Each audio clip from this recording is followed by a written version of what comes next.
नमस्कार, मैं हूं मनीष अवस्थी। जी हां, तारीखों के ऐलान के बाद तारीखों को यानी कि 5 राज्यों में होने वाले चुनाव की तारीखों के ऐलान के बाद सियासी बटलोई में मची है हलचल।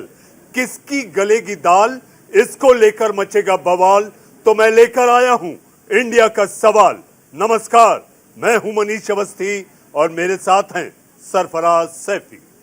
जी हां, 5 राज्यों में चुनाव की तारीखों का ऐलान हो गया है और 5 राज्यों में जो 7 चरणों में चुनाव होगा, ये इलेक्शन कमीशन ने कह दिया है। उत्तर प्रदेश में किस तरीके से चुनाव होंगे ये भी बताया गया है। उत्तर प्रदेश में 10 फरवरी को पहले चरण का चुनाव होगा और यूपी में 14 फरवरी को दूसरे चरण का चुनाव होगा। मनीष जी, यूपी में 20 फरवरी को तीसरे चरण का चुनाव। इस वक्त की बड़ी खबर, फरवरी को चौथे चरण यानी कि यूपी में 23 फरवरी को चौथे चरण का चुनाव, यूपी में 27 फरवरी को 5वें चरण का चुनाव और यूपी में 3 मार्च को छठे चरण का मतदान। यूपी में 7 मार्च को अंतिम चरण का मतदान। पंजाब, गोवा और उत्तराखंड में एक फेज यानी कि 14 फरवरी को होंगे चुनाव। एक ही दिन में होगा तीनों राज्यों में मतदान। 14 फरवरी काफी महत्वपूर्ण, जी हां, इससे अंग्रेजी में वैलेंटाइन डे भी कहा जाता है। लोकतंत्र में अपने मतदाताओं के बीच सियासी दल ढूंढेंगे अपने अपने वैलेंटाइन। बिल्कुल, और आपने जिस तरीके से कहा मनीष जी, उत्तर प्रदेश चूंकि सबसे बड़ा देश का प्रदेश है, 403 विधानसभा सीटें हैं और जिस तरीके से 7 चरणों में उत्तर प्रदेश को बांटा गया है, उत्तर प्रदेश का चुनाव इस वक्त बहुत दिलचस्प होने वाला है। मनीष जी, एक तो उत्तर प्रदेश में कोविड का कहर है, किसानों का आंदोलन है और लगातार जो लोगों की मुसीबतें हैं, मुश्किलात हैं, लोगों ने जो पिछले 2 साल में कोविड के दौरान मुश्किलात का सामना किया है, उसका उत्तर प्रदेश की आवाम, उत्तर प्रदेश की जनता क्या रुख करेगी, ये 7 चरणों में तय होगा। जी, 7 चरणों में तय होगा। मणिपुर में 2 चरणों में होगा मतदान। जी हां, चुनाव आयोग ने साफ किया, मणिपुर में 27 फरवरी और 3 मार्च को होगा मतदान। 10 मार्च को आएंगे चुनाव के नतीजे, 5 राज्यों के चुनाव के नतीजे। 7 चरण पूरे होने के बाद आएंगे 10 मार्च को, लेकिन चुनाव आयोग ने विजय जुलूस पर लगाई है रोक। इस वक्त की बड़ी खबर, All elections of 5 states will be conducted in 7 phases. The first date of the issue of notification will be 14th January 2022 and which will start from Uttar Pradesh. This will be the first phase of Uttar Pradesh. The issue of notification is 14 January. Last date of nominations 21st January. Scrutiny of nominations 24th January. Last date of withdrawal of candidature 27th January. And date of poll 10th February 2022. This is the first phase. Now let us come to the second phase, which is a very important phase. In second phase, we will be covering 4 states. Uttar Pradesh second phase, Punjab in 1 phase, Uttarakhand in 1 phase, Goa in 1 phase. So Uttar Pradesh, Punjab, Uttarakhand and Goa. In second phase, Punjab, Uttarakhand, Goa will be over. And here the issue of notification will be 21st January. Last date of nominations 28th January. Scrutiny of nominations 29th January. And last date of withdrawal of candidature 31st January. And date of poll 14th February, that is Monday. Third phase, only Uttar Pradesh. That is issue of notification 25th January. Last date of nominations 1st February. Scrutiny of nominations 2nd February. Last date of withdrawal of candidature 4th February. And date of poll 20th February, that is Sunday. Uttar Pradesh 4th phase, issue of notification 27th January. Last date of nominations 3rd February. Scrutiny of nominations 4th February. Last date of withdrawal of candidature 7th February. And date of poll 23rd February. Uttar Pradesh 5th phase and first phase of Manipur. Manipur will be done in 2 phases. So on 5th phase, we will be having Uttar Pradesh 5th phase and Manipur first phase. Here the issue of notification is 1st February. Last date of notification, last nomination, 8th February. Scrutiny of nominations, 9th February. Last date of withdrawal of candidature, 11th February. And date of poll will be 27th February 2022.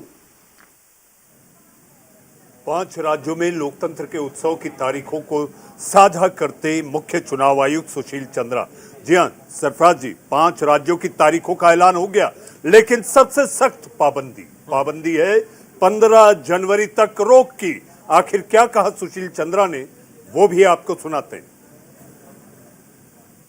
The commission has decided that no road show, padyatra, cycle, bike vehicle rally and procession shall be allowed till 15th January 2022. Commission shall subsequently review the situation and issue further instructions accordingly. So up to 15th of January, because the situation is dynamic, it is not static. No road show, no padyatra, no cycle, bike or vehicle rally and any procession. Similarly, no physical rally of political parties or probable candidates or any other group related to election shall be allowed till 15th January. Commission shall subsequently review the situation, considering the situation of the pandemic, and issue further instructions accordingly. So up to 15th of January, there is absolutely a moratorium of physical rally and physical road shows. भाई सरफराज, सुशील चंद्रा अपने 2 आयुक्तों के साथ, अरुण कुमार पांडे और राजीव कुमार के साथ, उन्होंने ये आखिर 5 राज्यों के जी हां विधानसभा चुनाव की तारीखों का ऐलान किया। बिल्कुल। और मनीष जी, सबसे बड़ी दिलचस्प बात यह है कि जिस तरीके से पूरा देश इस वक्त कोविड कहर से गुजर रहा है, जिस अंदाज में, जिस शायराना अंदाज में उन्होंने शुरुआत करी, इससे साफ है कि आने वाले जो वक्त में चुनाव होने हैं उसको वो संपूर्ण तरीके से संपन्न कराएंगे। यकीन हो तो कोई रास्ता निकल सकता है। हवा की ओर लेकर चिराग जलता है, यानी ओट लेकर चिराग जलता है। उनके मंसूबे साफ है कि भले ही देश में कोरोना हो, लेकिन कोरोना के बीच भी वो चुनाव कराएंगे। और इन 5 राज्यों में जिस तरह के एहतियात वो बरतने की कोशिश कर रहे हैं, जो तमाम पार्टी को, जितनी भी पॉलिटिकल पार्टी इस वक्त 5 राज्यों में विधानसभा चुनाव लड़ रही हैं, उनको दिशा निर्देश भी उन्होंने जारी कर दिए। मनीष जी, दिशा निर्देश जारी कर दिए। और आखिर सियासी दल इस पर क्या सोच रहे हैं? जी हां, हमारे साथ 2 खास मेहमान आपके टीवी स्क्रीन पर, बीजेपी के प्रवक्ता धनंजय गिरी हमारे साथ हैं और हमारे साथ जी हां मनोज यादव। मनोज जी, तारीखों की सुगंध आप तक पहुंच गई।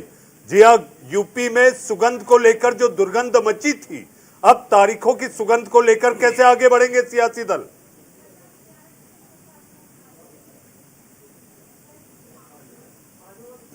तैयारी 1 साल पहले से शुरू कर दी थी। कूटनीतिक रूप से, रणनीतिक रूप से जिस तरीके की भी हमें विधानसभावार तैयारियां करनी थी, उन सारे समीकरणों को समाजवादी पार्टी ने साधा है, उस पर काम किया है।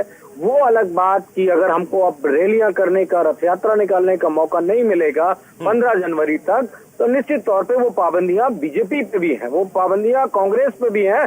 किसी राजनीतिक दल के लिए स्पेशल कोई रेड कॉर्पेट नहीं बिछाया जाएगा। तो समाजवादी पार्टी की लड़ाई अब जो शुरू होगी, वो एक ऑन योर मार्क सेट उस लाइन से शुरू होगी। यहां से कौन आगे निकलता है, जनता के बीच में अपनी बात को बेहतर ढंग से अपने मैनिफेस्टो के द्वारा, संकल्प पत्र के द्वारा, और जो विश्वास है सबसे बड़ा कि किस राजनीतिक दल पे जनता सबसे ज्यादा विश्वास करती है, इन सारी बातों को मद्देनजर ध्यान में रखते हुए जनता उस दल को बहुमत देने जा रही है जिस पे सबसे ज्यादा विश्वास है, जिनके कामकाज को परखा है जनता ने। उस सियासी दल को तो बिल्कुल नहीं जिसने जनता से वादा किया था। जनता ने परखा है, ये पब्लिक है, सब जानती है। 10 मार्च को पता चलेगा जनता ने आखिर किसे कसौटी पर परखा है। जी हमारे साथ धनंजय गिरी बीजेपी के प्रवक्ता। धनंजय जी, डबल इंजन की सरकार, योगी, जी हां, योगी आदित्यनाथ मुख्यमंत्री ने ट्वीट कर तारीखों के ऐलान के बाद कहा कि हम तो डबल इंजन की सरकार हैं, अपनी उपलब्धियों को लेकर जनता के बीच जाएंगे। मनीष जी, ऐसा है, भाजपा एक सुनियोजित परिवर्तन और प्रतिबद्ध व्यवस्था को व्यवहारिक धरातल पर रूपायित करने वाली चिंतन धारा है। अगर आपके पास चिंतन है तो चुनाव चिंता का विषय नहीं है। यह देश हमेशा चुनावी मोड में रहता है। जी। मोदी जी ने संचार साधनों को इतना तीव्र कर दिया है, समाज संप्रेषण आज इतना सशक्त हो गया है, और हमारे सरकार का विकास बोल रहा है। सड़कें, बिजली, पानी, अनाज, धुआं से मुक्त माए बहने, पुलों, रेलवे आदि A to Z योजनाएं हैं। देश के सांस्कृतिक विहान के लिए हमारी प्रतिबद्धता से भी लोग परिचित हैं। सबका विकास, सबका साथ, सबका विश्वास ही हमारा लक्ष्य है। जिस तरह से रोज मनयोग से पढ़ने वाले विद्यार्थी के लिए परीक्षा से कोई चिंता का विषय नहीं होती है, उसी तरह से अहर्निश सेवा में, आठों पहर सेवा में रहने वाले राजनीतिक दल के लिए चुनाव चिंता का विषय नहीं हो सकता है। और हमारे लिए हमारी पार्टी कहती है कि सेवा ही संगठन है। हम लोग तो 5 साल 365 दिन 24 घंटा लगे रहते हैं। अभी 1 साल 6 महीना और 9 महीना और 1 महीना की बात नहीं है। हम लोग तो 24 घंटा 365 दिन अहर्निश सेवा में, आठों पहर सेवा ही संगठन है। समाज की सेवा में सतत झोंके हुए, सतत लगे हुए हैं। 24 घंटे काम करने वाले योगी और मोदी देश के यशस्वी प्रधानमंत्री और मुख्यमंत्री प्रदेश को मिले हुए हैं। और आज की जो बात है, हमने संचार का ही नहीं, विदेशों में भी मोदी ने राष्ट्र को महिमामंडित करने का स्तुत्य कार्य किया है।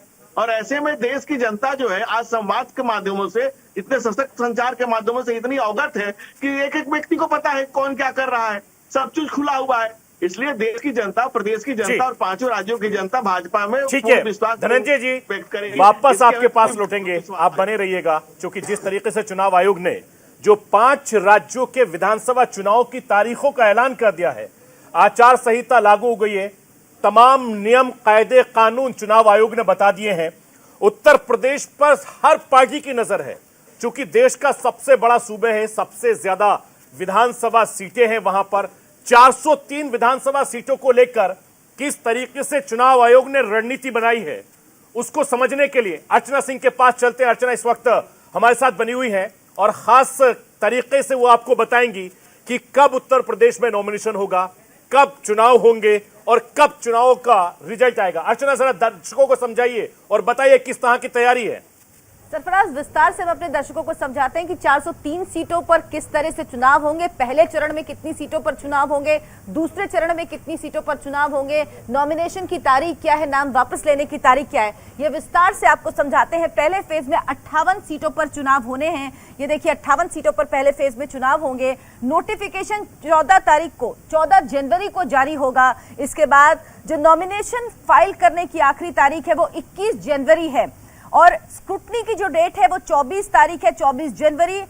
लास्ट डेट ऑफ विड्रॉल यानी नाम वापस लेने की तारीख 27 जनवरी 2022 है और पहले चरण में वोटिंग की तारीख 10 फरवरी 2022 है। 10 फरवरी को पहले चरण की वोटिंग होगी, यानी 58 सीटों पर 10 तारीख वोट पड़ेंगे और दूसरे चरण में 55 सीटों पर वोटिंग होगी। इसके लिए नोटिफिकेशन 21 तारीख को जारी होंगे। चलिए ये विस्तार से समझाएंगे अपने दर्शकों को, लेकिन इससे पहले 5 राज्यों में विधानसभा चुनाव की घोषणा की है। उत्तर प्रदेश पिछले 5 वर्षों के दौरान प्रधानमंत्री मोदी जी के मार्गदर्शन में, उनकी प्रेरणा से बदलाव और विकास की एक नई राह पर चला है। नए भारत के, नए उत्तर प्रदेश में लोकतंत्र का ये महापर्व का हम हृदय से स्वागत करते हैं।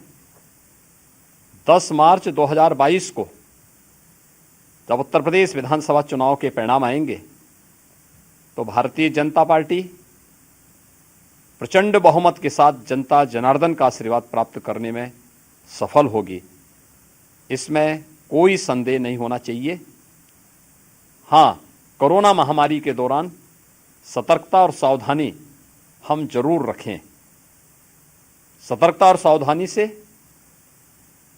सरकार ने, डबल इंजन की सरकार ने पिछले 5 वर्ष के दौरान प्रदेश की जनता के हितों के लिए, उनके जीवन में परिवर्तन लाने के लिए, गांव, गरीब, किसान, नौजवान, महिलाएं और समाज के प्रत्येक तबके के लिए, उत्तर प्रदेश के समग्र विकास के लिए, उत्तर प्रदेश की बेहतरीन कानून व्यवस्था के लिए जो कुछ भी किया है, इन सभी उपलब्धियों के आधार पर जनता जनार्दन का आशीर्वाद एक बार फिर से भारतीय जनता पार्टी को प्राप्त होगा और प्रचंड बहुमत के साथ भारतीय जनता पार्टी की सरकार उत्तर प्रदेश के अंदर पुनः बनेगी, ये मुझे पूरा विश्वास है।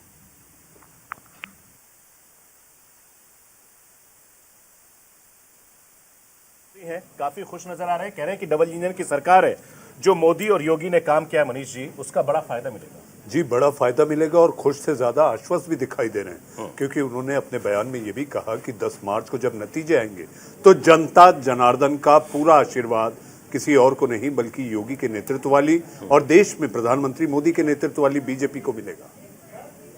बिल्कुल, तमाम खास मेहमान इस वक्त हमारे साथ बड़े हैं। समाजवादी पार्टी का हम जिक्र कर लेते हैं। अखिलेश यादव कह रहे हैं कि डबल इंजन की सरकार फेल हो गई है। क्या अखिलेश यादव सरकार बनाएंगे? निश्चित तौर पे सरफराज जी, समाजवादी पार्टी पूर्ण रूप से तैयार हो गई है 2022 का चुनाव लड़ने के लिए और सत्ता इस डबल इंजन की सरकार को सिंगल इंजन का करने के लिए। उसके पीछे बड़े कारण हैं। कोई सत्ता समाजवादी पार्टी की चौखट की गुलामी नहीं करने वाली है। सत्ता उस राजनीतिक दल को मिलेगी जो जनता के अपने किए गए वादों पे या जनता की जो सोच थी उस सरकार को लेके, अगर उसको वो सरकार पूरा कर पाई तो निश्चित तौर पे उसको रिपीट होता है। मैं उत्तर प्रदेश के इतिहास पे नहीं जाऊंगा, चुनाव 5 साल में हर बार बदल जाता है, इस पे नहीं जाऊंगा। आज मैं लखनऊ में बारिश में आपके साथ डिबेट में बैठा हूं, गाड़ी से डिबेट कर रहा हूं। आप इको गार्डन भेज दीजिए अपने पत्रकार को, उससे पूछिए इको गार्डन में कितने हजार लोग, नौजवान उत्तर प्रदेश का भविष्य इस बारिश में बैठे धरना दे रहे हैं। क्यों दे रहे हैं? इस सरकार से उनको उम्मीद थी कि ये सरकार उनके लिए कुछ बेहतर कर देगी, क्योंकि डबल इंजन की सरकार थी। जब कोई आंदोलन धरना होता था हमारी सरकार में तो इनके बड़े बड़े नेता वहां पहुंच जाते थे, कहते थे हम आपका सब उद्धार कर देंगे। दलितों ने, पिछड़ों ने, मनोज जी, जनता को यही लगता है कि सियासी दल 5 साल बाद मतदान के पहले आते हैं और उस जनता को कहते हैं जनता जनार्दन है आप। जी हाँ, जनता तो उम्मीद करती है कि 5 साल में राम राज्य का सपना दिखाने वाले सियासी दल कम से कम वो राम राज्य तो ले आए। जी हाँ, चलते हैं अपने दूसरे मेहमानों की ओर। हमारे साथ कांग्रेस के नेता मुदित अग्रवाल और संजीव कौशिक राजनीतिक विश्लेषक हमारे साथ हैं। मुदित जी, तारीखों का ऐलान हुआ, लड़की हूं लड़ सकती हूं। प्रियंका जी ने 40% महिलाओं की बात की थी। कितनी टिकटें अब तक बढ़ चुकी हैं यूपी में महिलाओं को?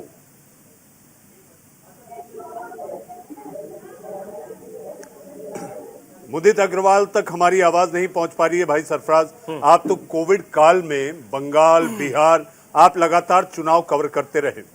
इस समय चुनाव आयोग ने जब सुशील चंद्रा कह रहे थे और संवाददाता सम्मेलन कर रहे थे, जानकारी दे रहे थे, उन्होंने साफ कहा कोविड सेफ इलेक्शन।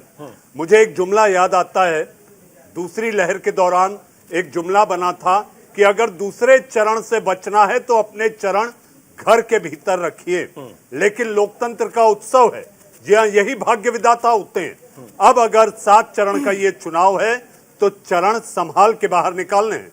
बिल्कुल, और मनीष जी आपने ठीक कहा, चूंकि आप लंबे वक्त से राजनीति को बहुत करीब से देखते आए हैं, तमाम पॉलिटिकल पार्टियों को आपने बहुत करीब से कवर किया और न जाने कितने चुनाव कवर किए हैं। आपको याद है कि आप और हम लोग लगातार फील्ड में हर दौर में, चाहे गर्मी हो, बारिश हो, सर्दी हो या कोविड हो, जब पूरा देश घर में होता है हम और आप लोग सड़क पर होते हैं। लेकिन कोविड काल के दौरान बहुत अलग चुनाव का नतीजा मैंने देखा है और बड़ा अलग तरीके का एक्सपीरियंस किया है। चूंकि लंबे वक्त से मैं भी चुनाव कवर कर रहा हूं इस पूरे देश में, मुझे याद है कि कोविड में जब चुनाव हो रहे थे तो जिस तरीके से तमाम पॉलिटिकल पार्टियां रोड शो उनके चल रहे थे, जिस तरह के इलेक्शन कमीशन ने बैन की बात कही है, रैलियां हो रही थी, इलेक्शन कमीशन ने अभी भी बैन की बात कही है, और उसके अलावा जो तमाम जो सीमा सुरक्षा बल से लेकर सीएसएफ से लेकर सूबे की स्टेट पुलिस से लेकर तमाम तरह के कोविड प्रोटोकॉल को उन्होंने निकाला था। लंबी लंबी कतारें हमने देखी, चूंकि लोग हैं अपने वोट का इस्तेमाल करेंगे तो 2 गज की दूरी, जो मास्क जरूरी की बात हम लगातार सुनते रहे और आपने भी हमने देखा। बावजूद इसके चुनाव में ये आपको डिस्टेंस की बात जरूर होगी, लेकिन लोग इसका पालन नहीं करेंगे, क्योंकि वो अपना वोट डालना चाहते हैं। और सुबह 7 बजे से 8 बजे तक जब लंबी लंबी कतारें आप और हम बहुत सालों से देखते हैं, उसी तरह की कतारें आपको अभी भी देखने मिलेगी। लेकिन इतना जरूर है, जो वहां पर अधिकारी होते हैं वो सैनिटाइजर रखते हैं, ग्लव्स रखते हैं, और जो अपने घर से पर्ची लेकर वोटर आते हैं डालने के लिए तमाम तरह के प्रोटोकॉल वो फॉलो करते हैं। लेकिन बावजूद इसके लोगों में इतना उत्साह और जोश होता है कि वो तमाम जो नियम, कायदे, कानून है वो ताक पर रख देते हैं, लेकिन उनको अपना वोट डालना है। और यही चीज आपको इसमें भी देखने को मिलेगी। जो 5 राज्यों में चुनाव हो रहे हैं, भले इलेक्शन कमीशन ने तमाम तरह की गाइडलाइंस दी है ये नेता, ये तमाम जो पार्टी के लोग हैं, इसको नजरअंदाज करते रहेंगे और जैसे हम बहुत शुरुआतों से मनीष जी देखते रहे हैं। जी जी, आपने जानकारी दी कि पश्चिम बंगाल और खासकर पश्चिम बंगाल क्योंकि ताजा उदाहरण है। 2020 में हमने इसी कोरोना काल में बिहार चुनाव भी देखे। हमारे साथ मुदित अग्रवाल और संजीव कौशिक जी हैं। मुदित जी, आवाज आ रही है आपके चेहरे पर मुस्कुराहट और जो खुशी होनी चाहिए थी। लोकतंत्र के पर्व की तारीखों का ऐलान हो गया। लड़की हूं, चुनाव लड़ सकती हूं। जी हाँ, कितने लोगों के नाम आपने तय किए 40% में से?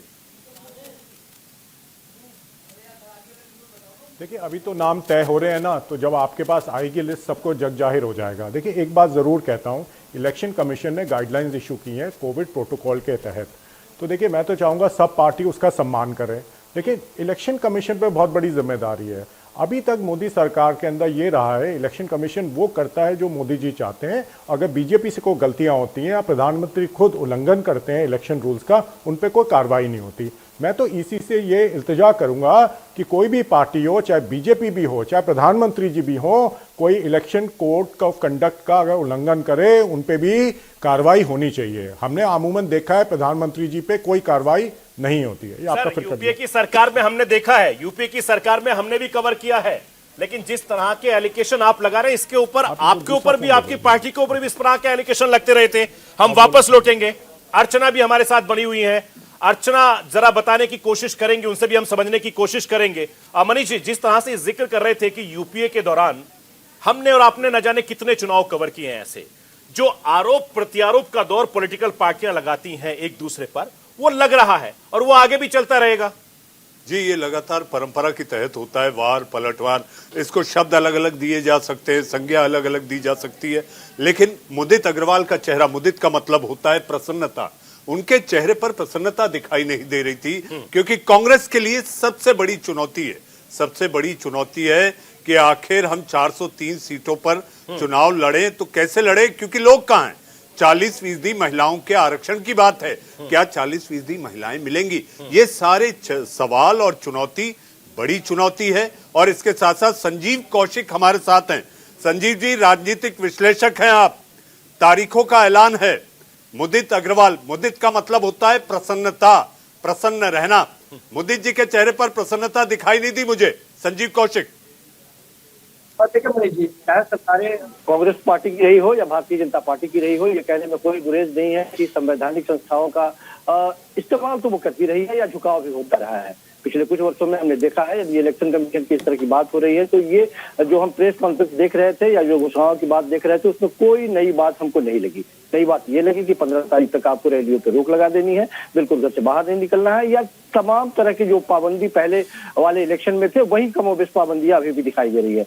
लेकिन अहम सवाल यह है कि क्या इलेक्शन कमीशन पूर्ण रूप से स्वतंत्र होगी, या फिर पिछली बार के जैसे वो टूथलेस टाइगर जिसको बोलते हैं, जिसके मुंह में दांत नहीं हो और कुछ करने में सक्षम नहीं हो, उस तरह की भूमिका में वो रहेगी। हमने देखा है पिछले इलेक्शन में कि इसी का नतीजा रहा है कि बार बार इलेक्शन कमीशन के ऊपर टिप्पणी करने की जरूरत अदालतों को भी पड़ी है, और अदालत फटकार भी कई बार अदालतों ने लगाया है। उसके बाद में इलेक्शन कमीशन एक्शन में आई है। तो ये बात भी ध्यान देने योग्य है कि इलेक्शन कमीशन ने जो बातें कही है, वो क्या समान रूप से सारे पार्टियों पे लागू होगा या पार्टी विशेष पे लागू होगा, तो ये भी बहुत गौरतलब होगा। संजीव भाई, हम बहुत सालों से आप और हम तमाम चुनावों को देखते आए हैं, कवर करते रहे, ग्राउंड पर भी आपने देखा होगा, तमाम तरह की वादे होते हैं, चाहे पॉलिटिकल पार्टियों की तरफ से हो, चाहे हर पार्टी हो। वादे तो करती हैं, लेकिन जो जमीनी हकीकत होती है वो कागजों से बहुत परे होती है।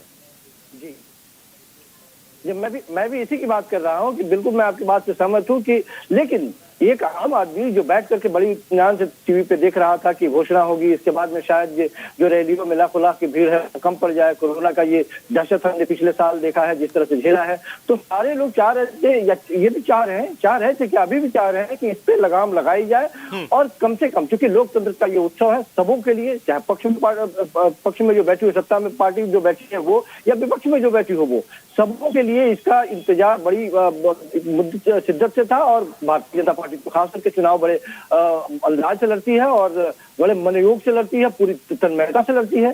तो मैं सिर्फ ये कह रहा हूं कि जो नई बात थी वो यही है कि इस कोरोना काल में क्योंकि बहुत जान माल का नुकसान हमने पिछली बार झेला है, हमने देखा है कि किस तरह से लोग भटकते हुए दिखाई दे रहे थे, और ये सब कुछ इलेक्शन के भी बाद में हुआ था। इलेक्शन उस बीच में भी इलेक्शन में हमने देखा कि किस तरह से देश के गृह मंत्री से जब पूछा गया, मीडिया के लोगों ने पूछा कि आप दिन भर इस तरह से घूम रहे हैं और लाखों लाख की भीड़ में हैं और टीवी पे लोग कहते हैं कि 2 गज की दूरी और मास्क चाहिए, तो हमने ये भी सुना कि देश के गृह मंत्री ने कहा कि आप विपक्षी पार्टियों से मिले हुए हैं, आपको ममता दीदी ने भेजा है।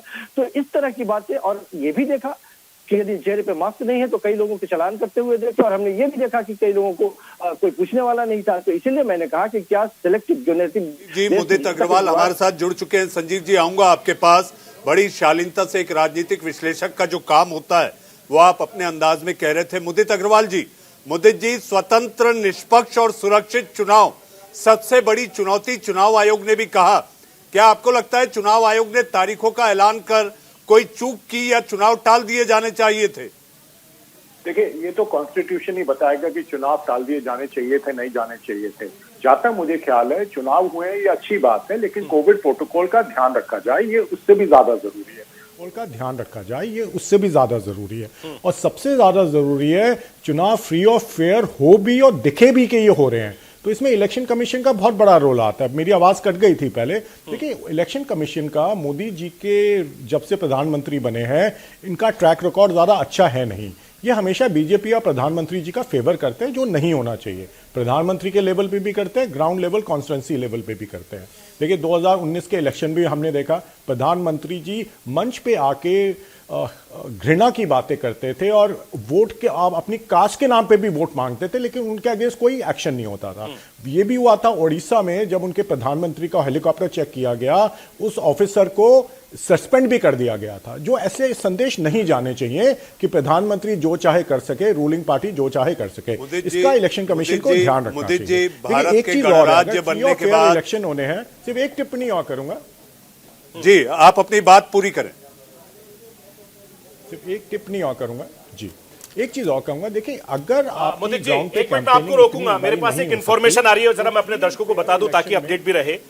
जो पहला चरण होगा वो उसमें 11 जिले होंगे, 58 सीटें होंगी। जो दूसरा चरण होगा उसमें 9 जिले होंगे, 55 सीटें होंगी। और जो तीसरा चरण होगा उसमें 16 जिले होंगे, 59 सीटें होंगी। चौथे चरण में मनीष जी 9 जिले, 60 सीटें, पांचवें चरण में 11 जिला, 60 सीटें, और छठा चरण में 10 जिले, 57 सीटें होंगी। और जो सातवां चरण है उत्तर प्रदेश का, उसमें 9 जिले और 54 सीटें होंगी। ये इंफॉर्मेशन आ रही है मनीष भाई। जी हाँ, लेखा जोखा, जी हाँ, सरफराज सैफी बता रहे थे आपको 403 सीटों में, जी हाँ, 7 चरण में किस तारीख को किस इलाके में कितनी सीटों पर मतदान होगा। सरफराज सैफी की यह जानकारी, जिसको लेकर आप सबको इस समय जो लाखों करोड़ों दर्शक न्यूज इंडिया देख रहे हो, सुन रहे हैं, ये सबसे बड़ी जानकारी, सबसे बड़ी खबर। बिल्कुल। और मनीष भाई, सबसे पहले न्यूज इंडिया ने आपको बताया था कि उत्तर प्रदेश में 6 से लेकर 8 चरणों में चुनाव होंगे। उत्तराखंड में, गोवा में 1 चरण में चुनाव हो सकते हैं। न्यूज इंडिया की खबर पर लगातार मोहर लग रही है। और जो बड़ी खबर आ रही है, अयोध्या से योगी आदित्यनाथ चुनाव लड़ सकते हैं।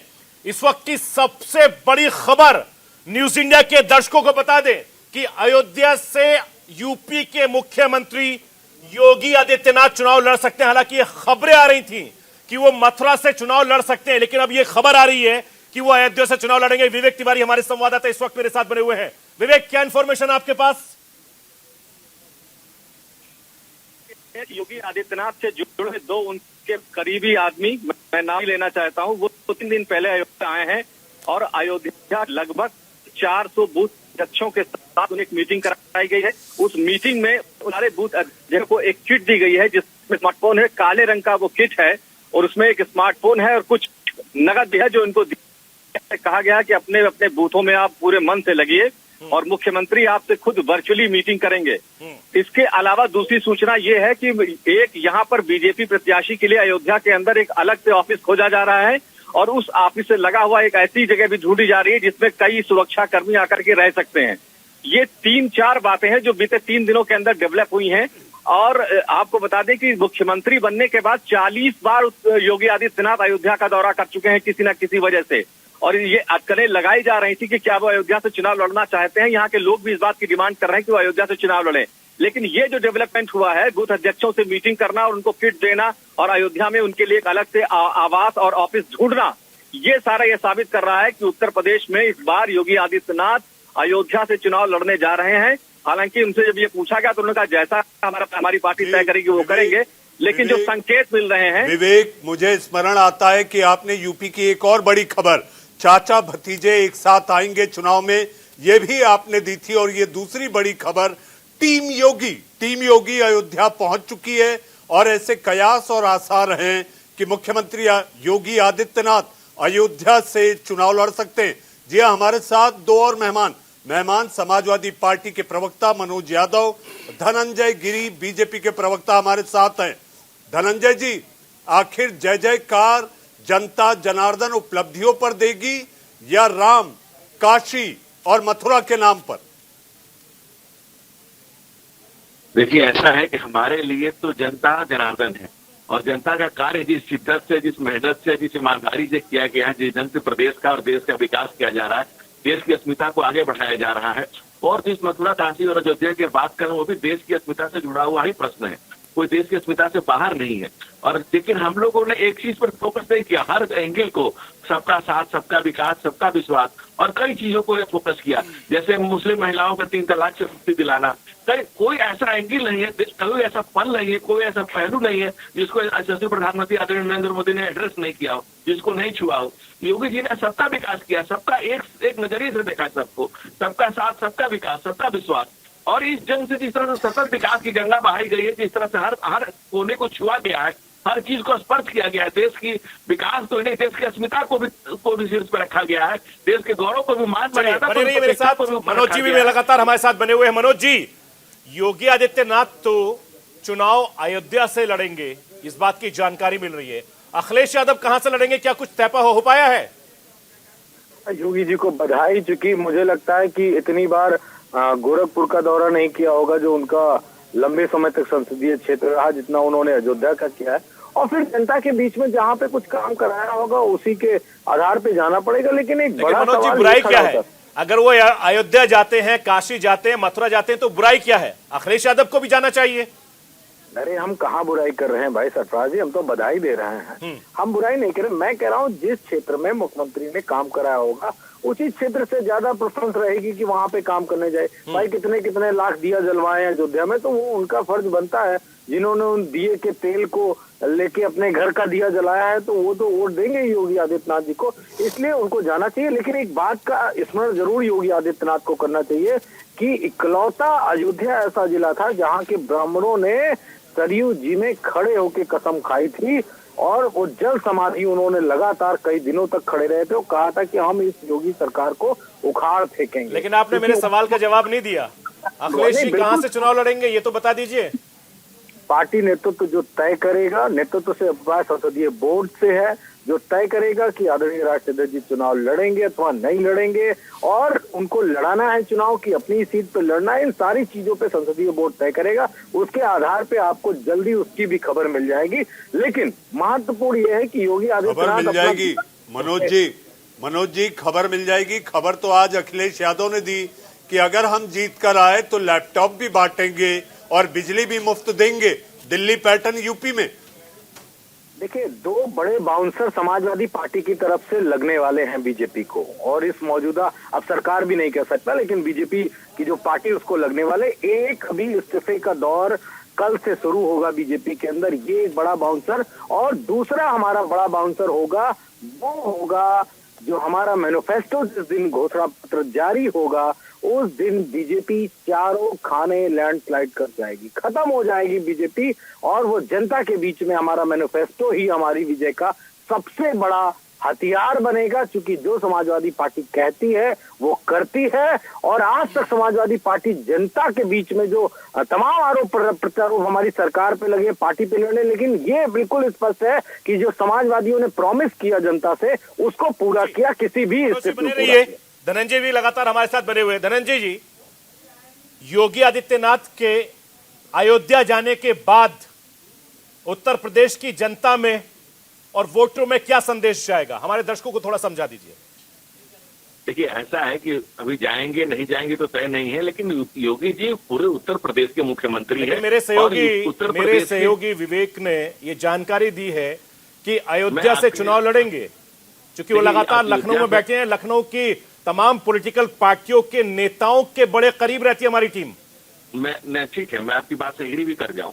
तो ये तो योगी जी पूरे उत्तर प्रदेश के मुख्यमंत्री हैं। वो जहां से चाहे, जिधर से चाहे, जैसे हर कोई की स्वतंत्रता है, हर आदमी की स्वतंत्रता है, जो जहां से चाहे चुनाव लड़ सकता है। भाई, आप भी तो पार्टी के प्रवक्ता हैं।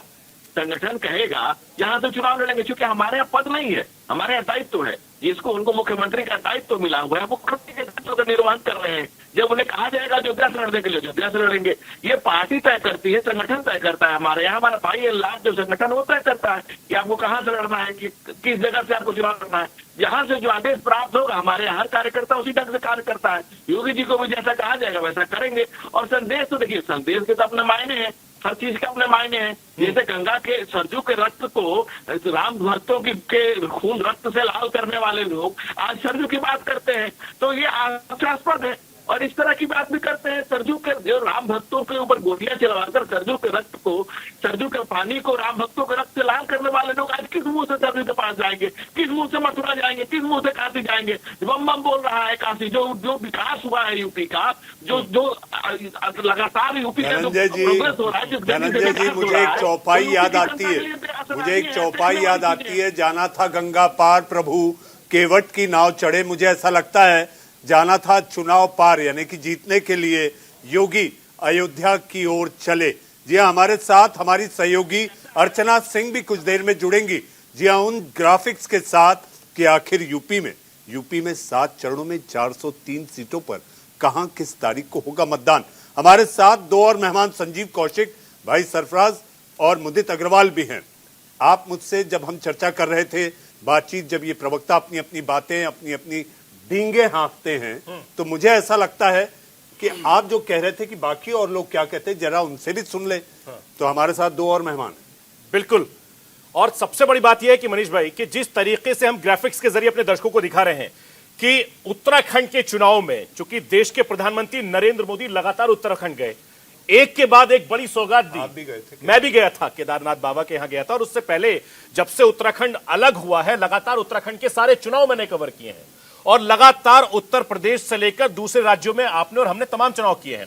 ये वहां की तस्वीरें। 70 विधानसभा सीटों का अगर मैं जिक्र करूं उत्तर प्रदेश में, उत्तराखंड में, तो 55 बीजेपी के पास है, कांग्रेस के पास सिर्फ 7 हैं, और बाकी जो पार्टियां वो अलग हैं।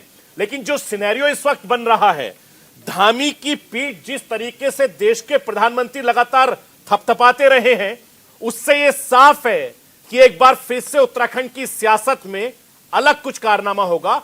भले ही कांग्रेस हरीश रावत पे फिर से दांव खेल रहे। मनीष जी, जहां तक आपने पीठ की बात की, मुझे याद आता है प्रधानमंत्री पीठ और कंधे दोनों का इस्तेमाल कर रहे हैं। पीठ भी थपथपाई धामी की और योगी के कंधों पर हाथ भी रखा, और वो उनका अंदाज है। भी सियासत हुई है, और उसको लेकर भी सियासत हुई है। हमारे साथ संजीव कौशिक जी। भाई सरफराज ने एक नई बात कही, जी हाँ, धामी की पीठ थपथपाई, योगी जी के कंधे पर हाथ रखा। जी हाँ, आपको क्या लगता है, जनता किसके कंधे को मजबूत करेगी? देखिए मनीष जी, उत्तराखंड की सियासत बड़ा दिलचस्प मोड़ पे है। हम और आप पूरे लोग जानते हैं, यहाँ बैठे हुए लोग, कि यहाँ पे इतिहास जो रहा है वो ये भी इतिहास रहा है कि मुख्यमंत्री अपना चुनाव हार जाते हैं। पिछला ट्रैक रिकॉर्ड जब आप निकाल के देखेंगे तो ये भी देखेंगे कि पिछले साल जिस तरह से 3 मुख्यमंत्रियों को बदला गया, जाहिर सी बात है कि सबसे ज्यादा प्रतिष्ठा दांव पर यदि किसी की लगी है तो भारतीय जनता पार्टी की। भारतीय जनता पार्टी के लिए उत्तराखंड को बचाए रखना एक बहुत बड़ी चुनौती के तौर पे है। और जिस तरह से वहां बगावत के सुर भी निकले हैं और लोग लगातार विपक्षी पार्टियां वहां पे खास करके जिस तरह से हावी होने का प्रयास कर रही है, उत्तराखंड में मुझे लगता है कि ये आसान राह नहीं होगा। जिस तरह से उत्तर प्रदेश के लिए भी आसान राह नहीं है। पिछले कुछ महीनों या 5 महीनों पहले तक हम लोग भी सोचते थे कि बड़ी आसानी से निकलता हुआ सब कुछ दिखाई दे रहा है, लेकिन ये कुछ महीनों में जिस तरह से परिदृश्य बदले हैं दोनों जगहों पे, बड़ी मुश्किल भारतीय जनता पार्टी के लिए हमें दिखाई दे रहा है। कमोबेश बाकी आप लोग तो हमसे ज्यादा अनुभवी हैं, ज्यादा बेहतर समझ पाएंगे, लेकिन इतिहास भी बताता है कि न सरकारें वापसी हुई है जो सरकार पहले से रही है, और मुख्यमंत्री का तो ट्रैक रिकॉर्ड। दोनों पार्टी के 2 बड़े नेता, 2 बड़े रावत अपनी पार्टी से नाराज हुए।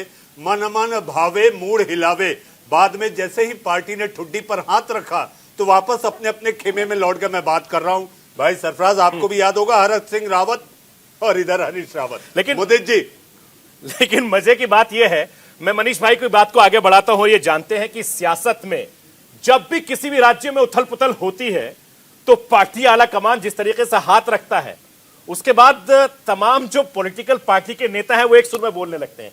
मनीष भाई, चूंकि आप और हम सत्ता के गलियारों में बहुत सालों से भटक रहे हैं, घूम रहे हैं, देख रहे हैं, ये कौन सी जड़ी बूटी होती है कि जब नेता कंधे पर हाथ रखता है, पीठ थपथपा देता है कि आगे बढ़ो, ये कौन सी तरीके होते हैं कि तुरंत उसके साथ तमाम आरोप प्रत्यारोप पीछे हो जाते हैं? देखिए मुझे ऐसा लगता है कि इस समय वो भांपने वाली जो बात होती है कि किसके कंधे पे हाथ रखा जाए, किसकी पीठ थपथपाई जाए, उससे विनेबिलिटी, जी हाँ, पार्टी की विनेबिलिटी को खास तौर पे हर सियासी दल ध्यान रखते हैं।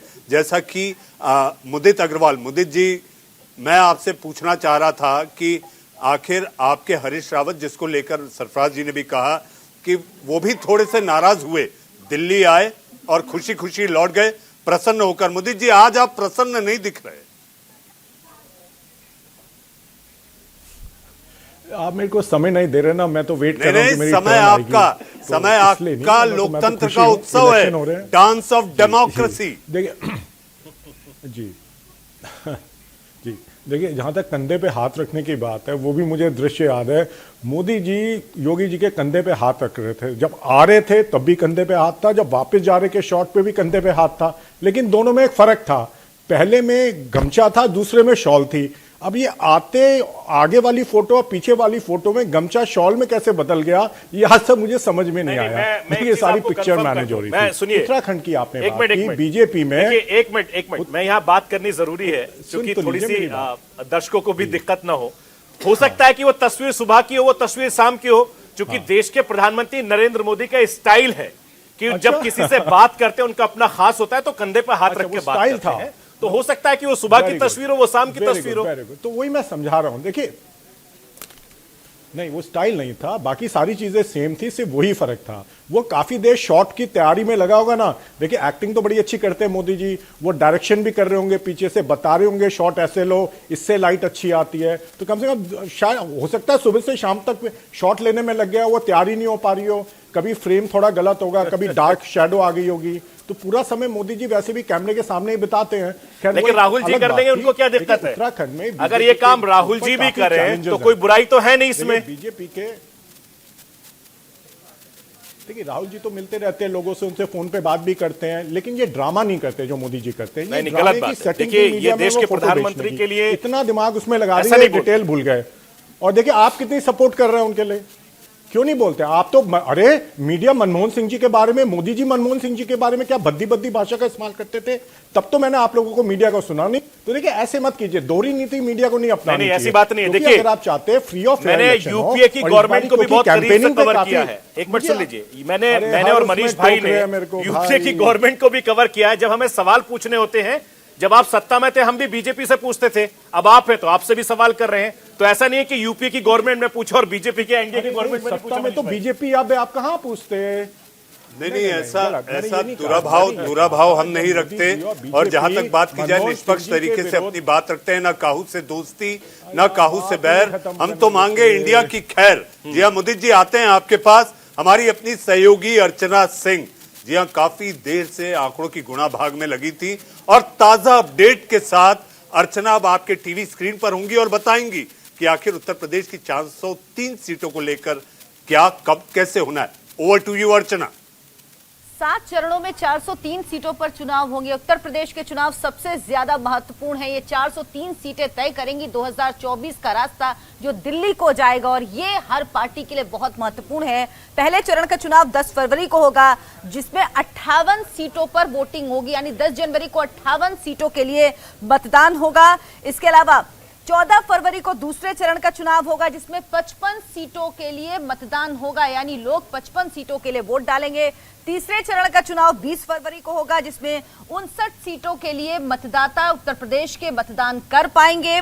और चौथे चरण का चुनाव 23 फरवरी को होगा, जिसमें 60 सीटों के लिए वोट डाले जाएंगे। पांचवें चरण का चुनाव 27 फरवरी को होगा, इसमें भी 60 सीटों के लिए वोट डाले जाएंगे। छठे चरण का चुनाव 3 मार्च को होगा और इस दिन 27 सीटों के लिए मतदान होगा। 7 मार्च को 7वें और अंतिम चरण के लिए चुनाव होगा और इसमें 54 सीटों के लिए मतदान होगा। यानी 7 चरणों में चुनाव होगा और सभी 5 राज्यों की अगर बात करें तो वहां पर चुनावी नतीजे 10 मार्च को ही आएंगे। यानी 10 मार्च को तय होगा कि इन 7 चरणों में जो चुनाव हुआ, जो राजनीतिक पार्टियों ने मेहनत की, जो राजनीतिक पार्टियों ने काम किया, जो सरकार में उत्तर प्रदेश की काम किया, योगी आदित्यनाथ ने, लोगों ने उसको कितना स्वीकार किया या अस्वीकार किया, अखिलेश यादव ने जो वादे किए उस पर लोगों ने कितना भरोसा किया, जो रणनीति बनाई गई उस पर लोगों को कितना विश्वास है, जो छोटे छोटे दलों को लेकर समाजवादी पार्टी साथ आ रही है उस पर लोगों ने कितना भरोसा जताया और जो वादे किए गए उन पे लोगों को कितना एतबार है, ये 10 तारीख को साफ होगा। तो उत्तर प्रदेश में 7 चरणों में चुनाव होगा इस बार और ये चुनाव तय करेंगे 2024 का रास्ता। इसीलिए इन 5 राज्यों में सबसे ज्यादा महत्वपूर्ण उत्तर प्रदेश को माना जा रहा है। जी अर्चना, एक छोटा सवाल, 5 राज्यों में उत्तर प्रदेश सबसे महत्वपूर्ण है, 403 सीटें हैं। आपसे अगर मैं पूछूं, आपको क्या लगता है कि आने वाले विधानसभा चुनाव को लेकर सब अपने ढोल और नगाड़े बजाएंगे लेकिन भीड़ नदारत रहेगी? चुनाव आयोग सख्त है। बिल्कुल, चुनाव आयोग ने कह दिया है कैंपेन कर्फ्यू, यानी इस बार रैलियां नहीं होंगी। 15 जनवरी तक चुनाव आयोग ने कहा है कि कोई रैलियां नहीं होगी, कोई पदयात्रा नहीं होगी, कोई साइकिल रैली नहीं निकलेगी, कोई बाइक यात्रा नहीं निकलेगी, किसी तरह की रथ यात्रा नहीं निकलेगी जो अब तक हो रहा था। और ये सब कुछ कोविड को देखते हुए किया गया है ताकि कोविड प्रोटोकॉल फॉलो हो सके। रैलियां होती हैं, चुनावी रथ निकलते हैं तो भारी भीड़ लोगों की जुटती है जिससे कोरोना फैलने का खतरा है और तीसरी लहर दस्तक दे चुकी है। इसी को लेकर चुनाव आयोग ने तमाम इंतजाम किए हैं और सावधानी बरतने के लिए कहा है। पहले जब चुनाव आयोग बैठक करके, सर्वदलीय बैठक करके पूछता था तो दल मना कर देते थे कि वो वर्चुअल रैली के लिए राजी नहीं है। इसलिए इस बार चुनाव आयोग ने अपनी तरफ से ये कहा है कि ये रैलियां नहीं होंगी। 15 तारीख के बाद जो स्थितियां हैं उनका आकलन किया जाएगा और उसके बाद आगे की रणनीति तय की जाएगी। अर्चना, जिस तरीके से उत्तर प्रदेश में 403 विधानसभा सीटें हैं और 325 सीटों पर बीजेपी ने कब्जा किया, 50 का आंकड़ा समाजवादी पार्टी पार नहीं कर पाई थी। मुझे याद है कि 47 सीटों पर वो सिमट के रह गई थी। अब वही समाजवादी पार्टी उत्तर प्रदेश में सरकार बनाने का दावा कर रही है और बीजेपी के तमाम कद्दावर नेता ये कह रहे हैं कि इस बार फिर 300 के पार। बिल्कुल, और समाजवादी पार्टी दावा करे कि 350 सीटें वो लेकर आएगी। लेकिन याद रखना होगा 2017 और 2019 यानी जब लोकसभा के चुनाव हुए तो बीजेपी के वोट परसेंट में 10% का इजाफा हुआ था। 40% तकरीबन वोट मिला था बीजेपी को, जो 10% बढ़ा था। यानी बीजेपी 2019 के नतीजों को लेकर भी सोच रही है कि अगर वो नतीजे सामने आते हैं या उसके आसपास भी आते हैं तो वो एक बड़ी जीत की तरफ बढ़ पाएगी। और यही बीजेपी के नेताओं में कॉन्फिडेंस नजर आता है। साथ ही साथ उनको कॉन्फिडेंस इस बात को लेकर है, प्रधानमंत्री नरेंद्र मोदी जो उनके सबसे बड़े स्टार कैंपेनर हैं, काशी विश्वनाथ कॉरिडोर, इसके अलावा अयोध्या में राम मंदिर। बीजेपी इस बात को लेकर चुनाव में उतरी है कि वो जो कहती है वो करती है, क्योंकि लगातार ये कहा जा रहा था कि वादे किए हैं लेकिन वादे पूरे कब करेंगे।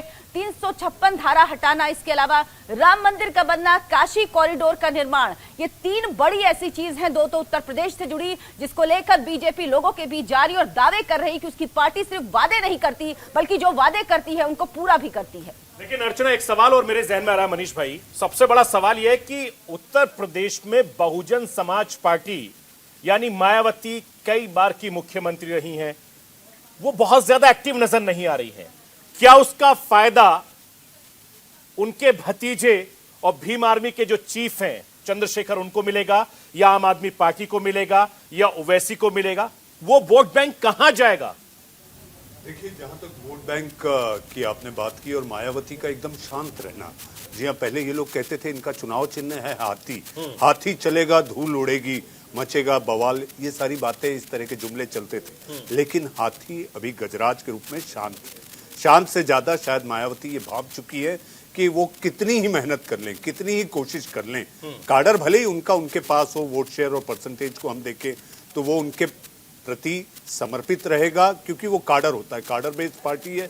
ऐसे में मायावती, जिस तरह से आपने भतीजे का जिक्र किया कि भतीजे को कितना फायदा होगा, इस समय जो टक्कर दिखाई दे रही है, एक तो किसान आंदोलन सबसे बड़ी भूमिका पश्चिमी उत्तर प्रदेश में साफ तौर पर निभाएगा, जो कि अखिलेश ने बहुत स्मार्ट मूव करते हुए आरएलडी के साथ, जयंत चौधरी के साथ गठबंधन कर लिया।